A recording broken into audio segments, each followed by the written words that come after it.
You ask Tiger to solve. This deals with linear equations with one unknown. The final result is c equals 16. Let's solve it step by step. Simplify the expression. Expand the parentheses. Simplify the arithmetic. Group all constants on the right side of the equation.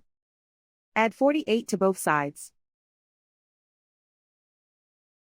Simplify the arithmetic.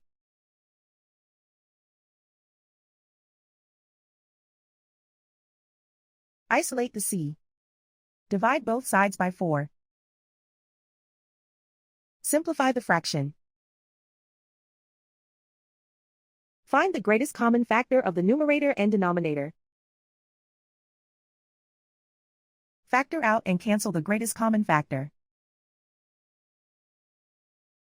And so the final result is c equals 16.